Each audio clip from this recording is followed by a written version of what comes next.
Welcome all. स्वागत आहे सगळ्यांचं. तर सदैव क्लासेसमध्ये आपलं स्वागत है. आता आपण जो आपला आखिरी पड़ाव होता है, जो आखिरी पड़ाव हम बोल सकते हैं कि स्वतंत्रता का आखिरी पड़ाव में क्या-क्या हुआ वो हम लोग देख रहे थे. So basically we are looking at the last phase of our independence and the movement of the last phase of our independence. म्हणजे शेवटचे जे क्षण काय झाले होते, शेवटचे जे काळ होता स्वतंत्रता, त्या काळामध्ये काय-काय झालं होतं ते आपण बघत होतो. त्याच्यामध्ये चले जाव चळवळ आणि क्विट इंडिया मूव्हमेंट म्हणजेच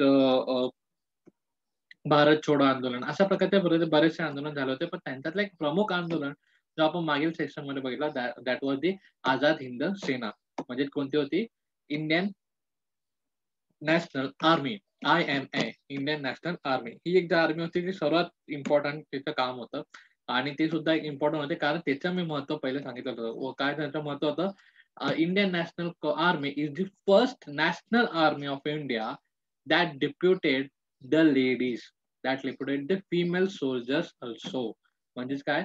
तर इंडियन नॅशनल आर्मी ही ऐसी पहली आर्मी थी कि जिन्होंने लेडीज को म्हणजे काय की महिलाओं को भी सोल्जर बनने का मौका दिया था और महिला सोल्जर भी उसमें काम कर रहे थे.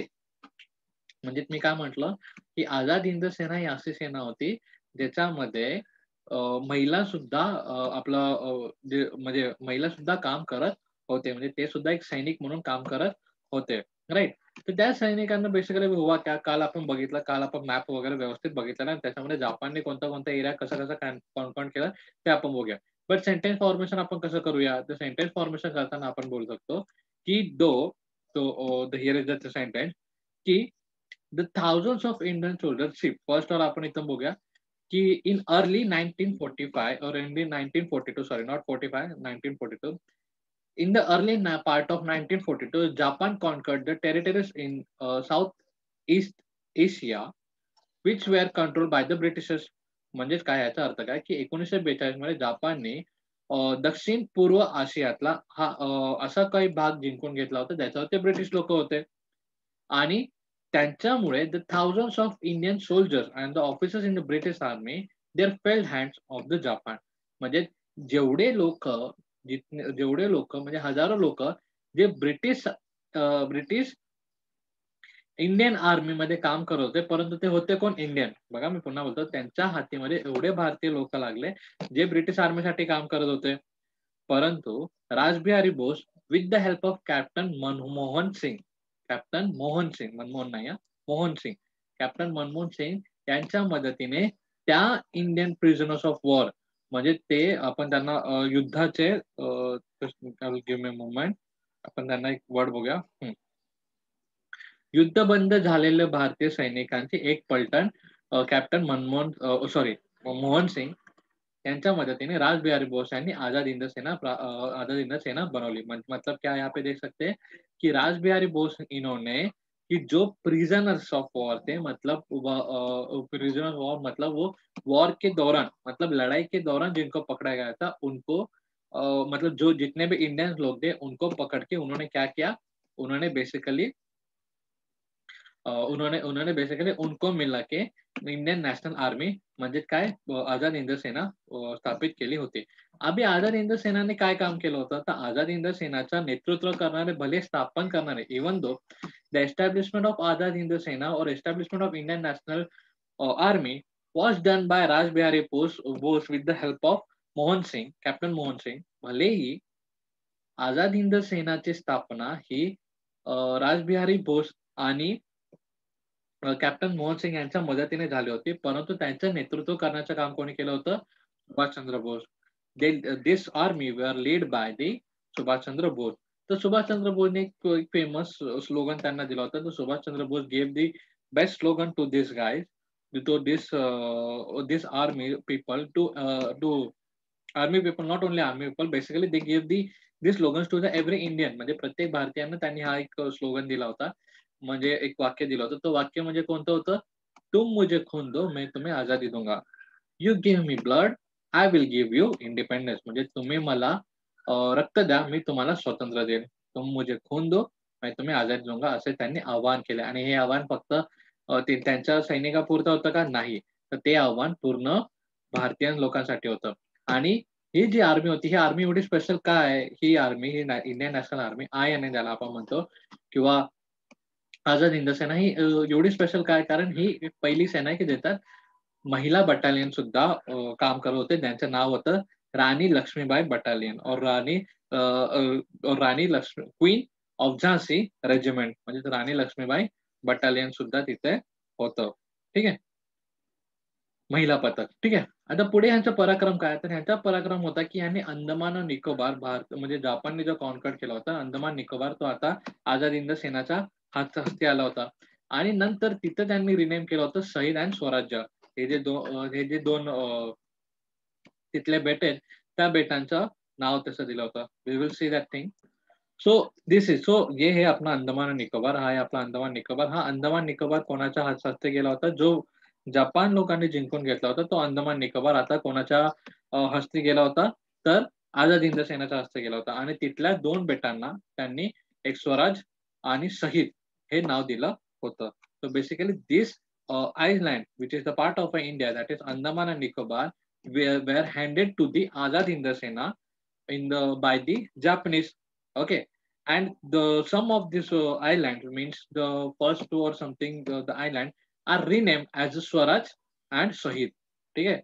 मतलब मैंने क्या कहा कि ये जो आइलैंड था वो आजाद हिंद सेना को जापानियों ने दिया था, और आजाद हिंद सेना ने वहां पे दो का नाम बदला था. वो कौन सा नाम था? कौन सा नाम था? तो स्वराज और स्वराज्य और शहीद. ठीक है. ये सब हुआ.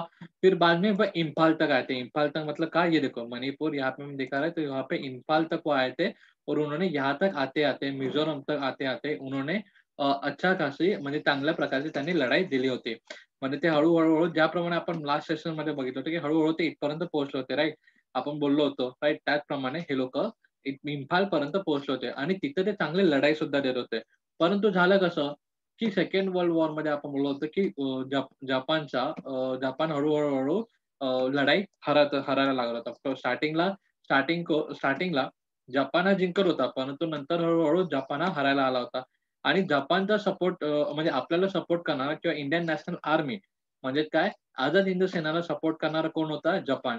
परंतु हळूहळू त्यांच्याकडून सपोर्ट येणं हे कमी झालं, आणि नंतर हळूहळू जपानने आपली हार मानली. पण तरी सुद्धा जे आपली इंडियन नॅशनल आर्मी इथे डिप्लॉयड झाली होती, इथपर्यंत पोहोचली होती, त्यांनी चांगला लढा दिला. बट स्टील एका काही काळानंतर त्यांनी सुद्धा माघारी घेतली, आणि त्या सर्वांना ब्रिटिश सरकारकडून, ब्रिटिश गव्हर्नमेंटकडून पकडण्यात आलं होतं. So what exactly happen? So the Indian National army, that is the Azad Hind Sena, comes to this point. They came at this point and they started to give fighting. Even after the Japan defeated, or Japan was not able to give us the help in the we could say the in the we could say the weapons and everything. But still our people, or the Indian national, we could say the army, the soldier of the Indian national army were fighting. They were fighting at that moment.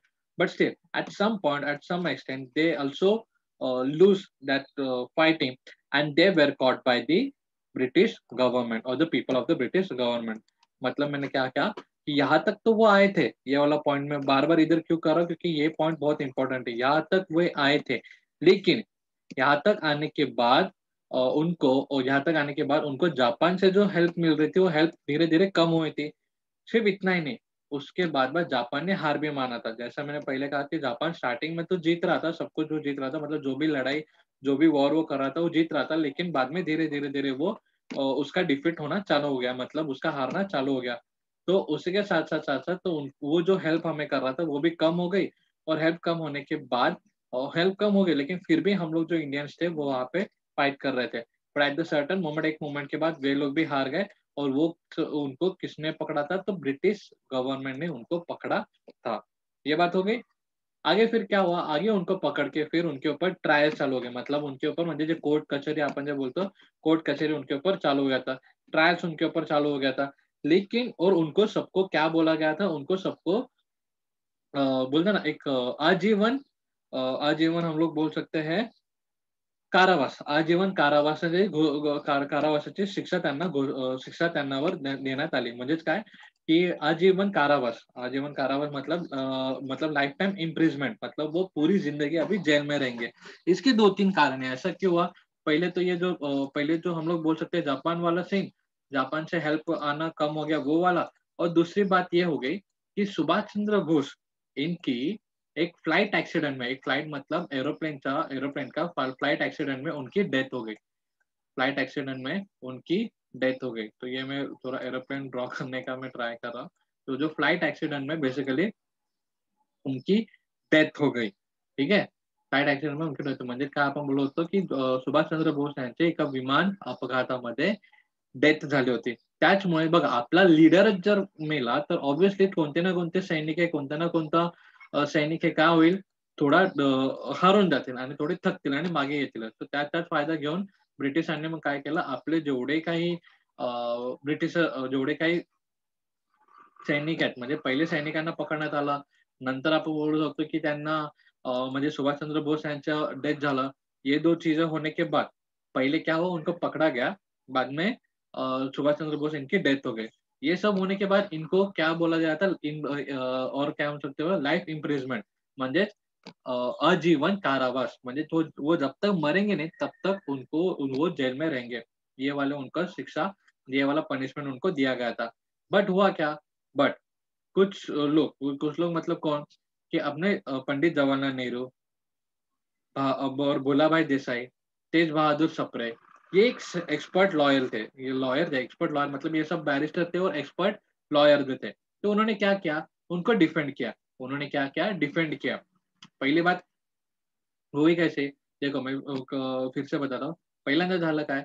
यांना सगळ्यांना पकडण्यात आलं आणि पकडल्यानंतर यांना सगळ्यांना और आजीवन कारावास देण्यात आला.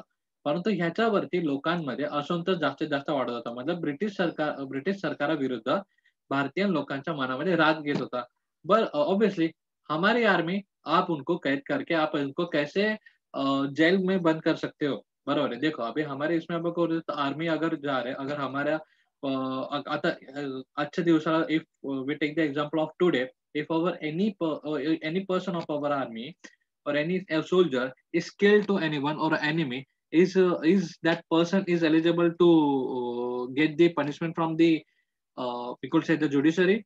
The answer is no. म्हणजे मी काय म्हटलं, की जर आता आजच्या दिवसाचा आपण विचार करू, जर एखाद्या सैनिकाने आपल्या शत्रू सैनिकाचा जर खून केला किंवा हत्या केली, तर तो काही सोल्जर हा शिक्षेचा पात्र ठरतो का? Answer is no. Answer is no. क्योंकि वो उसका काम है. क्योंकि वो उसका काम है. तो इस प्रकार है. तर या एका भावनेवरून यही एक मोमेंट को यही एक फीलिंग ने क्या किया था अपने जितने भी इंडियंस थे उनको जागर किया था. उनको क्या किया था उनके मन में अनरेस्ट पैदा हो रहा था. अनरेस्ट म्हणजे काय? की सगळ्यांच्या मनामध्ये आता असंतोष निर्माण होत होता आणि तो असंतोष म्हणजे काय की राग येत होता बेसिकली सगळ्यांना. मग खूप आंदोलन वगैरे असे तसे झाले आणि फायनली पंडित जवाहरलाल नेहरू नंतर भुलाभाई देसाई, तेज बहादूर सप्रे हे एकत्र आले आणि यांनी काय केलं एकत्र आले यांनी डिफीट केलं आणि ती लाईफ इम्प्रिझनमेंटची जी शिक्षा होती ती चेंज करण्यात आली. लाईफ इम्प्रिझनमेंटची शिक्षा चेंज करण्यात आली आणि ती शिक्षा बेसिकली सस्पेंड करण्यात आली. सस्पेंड करण्यात आली म्हणजे ती शिक्षा त्यांना खारिज करण्यात आली. पुढे काय झालं? पुढे आपण बघूया. The revolt of Indian navy and air force. The Navy and the Air Force soldiers were inspired from the Indian National Army, caused discount against the British government. It burst on the British war that Talwar in Mumbai on 18 February 1946. The soldiers unfurled the tricolor flag on the British warship. They raised the slogans against the British government. The British government sent army to open the fire in naval soldiers, and the rebel also made the counter-attack with the firing. The workers and the common people extended their support in the naval force, and finally, with the mediation of the Sardar Vallabhbhai Patel, the naval soldiers laid down their arms. To support the uprising, the naval soldiers, the Air Force officers from Delhi, Lahore, Karachi, Ambala, Meerut, etc., went on strike.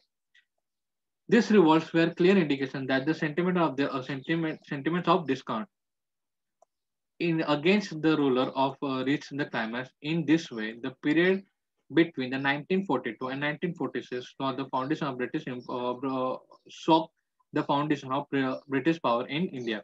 Through the Quiet India movement, the severe discount of the Indian people against the British was expressed. Army, Naval, Air Force, by the backbone of the British power, and this also opposed the British government. Due to this indication, the British rule realized they were not able to empower the India for a long period of time. म्हणजे बघा इसमें क्या हुआ, तो revolt of Indian navy and air force, इसके बारे में हम लोग बात करेंगे. म्हणजे बेसिकली काय झालं की आता इंडियन नॅशनल आर्मी म्हणजे आझाद हिंद सेनाबद्दल काय काय झालं हे आपण बघितलं, परंतु त्यांच्यापासून इन्स्पायर्ड होऊन, परंतु पुस्तकात सांगितलेलं आहे त्यांच्यापासून इन्स्पायर्ड होऊन इंडियन नेव्ही आणि इंडियन एअरफोर्स यांनी काय केलं, हे सुद्धा एकत्र आले, यांच्यामध्ये सुद्धा असंतोष वाढायला लागला. तर इंडियन नेव्ही म्हणजे काय की आपण नौदल, भारतीय नौदल जे ब्रिटिशांसाठी काम करत ते लोक, ते सैनिक सुद्धा त्यांनी उठाव केला होता. आणि तो उठाव दाबण्यासाठी काय झालं होतं, तो उठाव दाबण्यासाठी ब्रिटिश सरकारने आपले पोलीस दल किंवा सैन्य दल पाठवले होते त्यांना, आणि गोळीबार केले होते. पोलीस दल पाठवले आणि गोळीबार केले होते. तर त्या विरोधात आपल्या नौसैनिकांनी सुद्धा गोळीबार केले होते. तर हे जे गोळीबार झाली म्हणजे कोणामध्ये, इंडियन लोक आणि ब्रिटिशांमध्ये जे गोळीबार झाले, त्याच्या परिणामामध्ये मुंबईमध्ये जेवढे कामगार आणि सामान्य लोक होते यांनी पाठिंबा दिला. तो every one of the Mumbai that supported the our the navy soldiers, बरोबर. नंतर अखेरीस सरदार वल्लभभाई पटेल यांच्या मध्ये घेऊन ते शस्त्र खाली ठेवण्यात आले, म्हणजे तो जो मॅटर होता तो सॉल्व्ह करण्यात आला. तर बेसिकली यहाँ पे हुआ क्या, तो what exactly happen, the Indian navy, the Indian navy we could say the revolt against the British, and they revolt on the तलवार. तलवार इज दी वॉर, एक शिपच्या नाव होतं, तलवार हे एक शिपच्या नाव होतं. त्यात ही जी घटना झाली ती होती तलवार या होडीवरती, नाववरती ती तलवार होती. म्हणजे मतलब मैं क्या बोला, फिर से बोलो. इंडियन नेवी जो ब्रिटिश के लिए काम करती थी, वो उन्होंने रिवोल्ट किया किनके अगेंस्ट, ब्रिटिश के अगेंस्ट, ब्रिटिश गवर्नमेंट के अगेंस्ट. ब्रिटिश गवर्नमेंट के अगेंस्ट रिवोल्ट करने के बाद ब्रिटिश गवर्नमेंट ने कुछ आदमी भेजे अपने, जो इन लोगों को मार सके. तो उन्होंने इनके ऊपर क्या क्या गोलीबारी चालू की, और हमारे जो इंडियन नेवी ऑफिसर थे उन्होंने भी इनके ऊपर गोलीबारी किया, और इनमें फायरिंग ज्यादा बढ़ रही थी. और फायरिंग होने के कारण जो अनरेस्ट था, मतलब जो मुंबई के जो लोग थे, अगर हम लोग हाँ, मुंबई के जितने भी लोग थे, उन्होंने पूरे जो सोल्जर्स थे उनको सपोर्ट किया. जितने हमारे सोल्जर्स थे, इंडियन नेवी ऑफिसर थे, उनको सपोर्ट किया. और ये जो मैटर था वो अभी धीरे धीरे बढ़ने लगा. लेकिन सरदार वल्लभ भाई पटेल, उन्होंने मेडिएशन का काम किया, मेडिएटर का काम किया, और उन्होंने ये जो मैटर था वो कूल डाउन किया. लेकिन इधर ही रुके क्या लोग, तो नहीं. तो इंडियन नेवी के ऊपर ऐसा अनजस्टिस होने के कारण इंडियन एयरफोर्स ने भी स्ट्राइक चालू किया. तो वहां पे लाहौर, दिल्ली, अंबाला, मेरठ, यहाँ पे स्ट्राइक्स चालू हुए थे.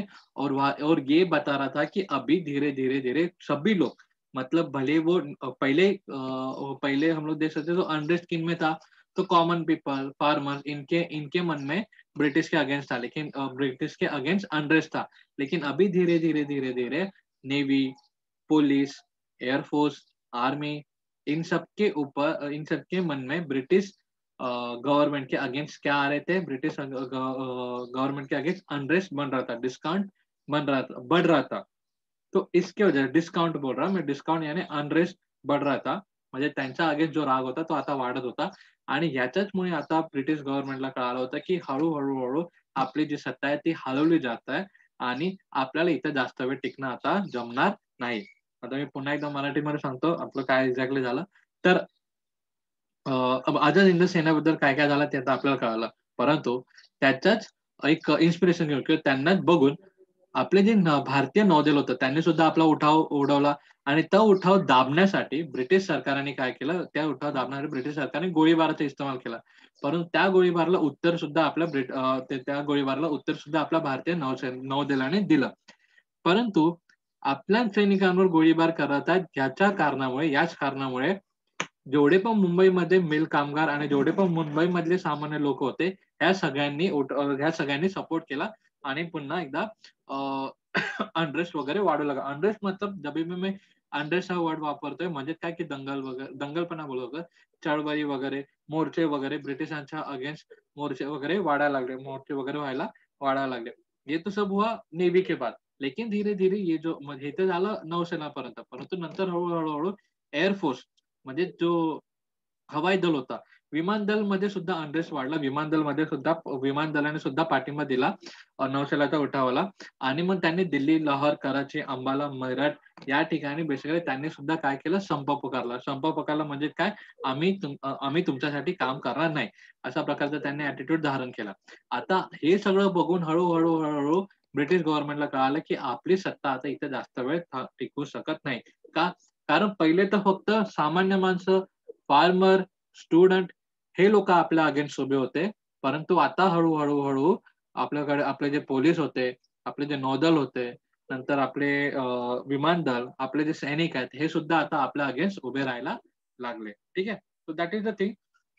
आणि हा एक जो फेज होता, म्हणून हा फेज एवढा इम्पॉर्टंट फेज का मानला जातो, कारण यात आता ब्रिटिशांना रिअलाइज झालं की आपण इथे जास्त काळ टिकू शकत नाही. ठीक है, तो दैट इज द थिंग.